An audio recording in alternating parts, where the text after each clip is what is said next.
What about Sauce Gardner? Now, this is the guy, he's had a tremendous career. And I think some people, when you talk to him, might say they would like to have seen him against a more consistent, higher level of competition. What do you think?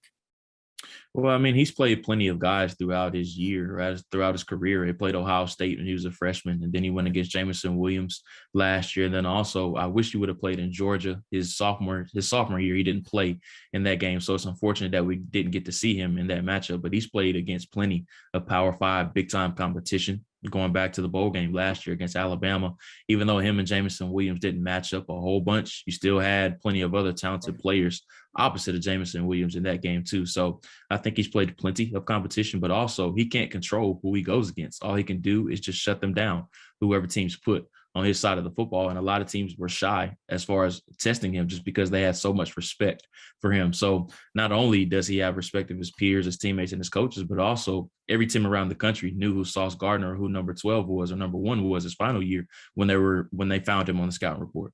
And I think, to me, when I hear that, it's also nitpicking when someone, because you're trying to separate, do you like this guy over this guy? And you still might think, well, yes, he'd be really good for team X, but we like this guy but a little bit better because maybe there's a little bit more information on him. So I take it as a nitpicking kind of situation. What do you like about his skills? Because he's a terrific corner. Well, he just loves the attitude that you have at cornerback, just because I think he tweeted out yesterday, I'm the best player in the draft. I just love stuff like that. It's kind of, and I actually include this with when I'm talking in my notes with cornerbacks, just because I think half the battle of being good at that position on the next level is confidence, just because you have to be confident at that position. And when you think about the elite players at that position, whether it's Jalen Ramsey or Tre'Davious White or some of these other players around the league, they have that swagger and that confidence that you love to see at the position. They're not afraid of what I like to call the bark back at wide receivers. And whenever they make a play, they let the whole stadium know about it. I just love players at that position that are like that, just because you see that swagger and that confidence that they play with. But outside of the swagger, he has the length that you covered at the position, 6'2.5", right at 200 pounds. He's very physical as far as coming up to tackle. When he gets his hands on wide receivers, he's just a nuisance as far as impeding their routes. And then it's just so hard to get around him just because he's so long. And then not giving up a touchdown in 3 seasons, that's just an incredible resume that you very rarely ever see from a player at the position. And that length is such a tremendous value too.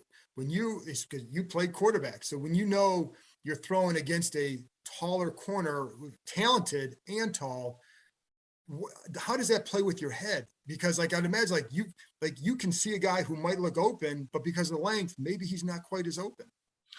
It's just they can have an effect on throwing windows so easily. And even if he doesn't have his head around, he still can stick his arms up and then just what I like to call be competitive at the catch point and fight through the hands of wide receivers. That's something that you see very periodically with him. So it's very difficult for quarterbacks to throw around that length, especially when you're talking about those longer type corners that can just have a negative effect on those throwing windows.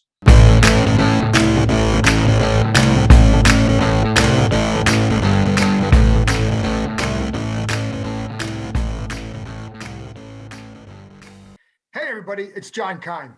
Do me a favor and hit that subscribe button, and I'll continue to bring you guests who provide excellent insight into the Washington Commanders.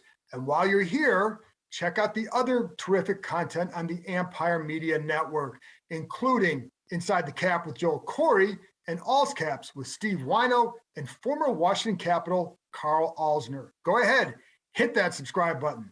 Thank you.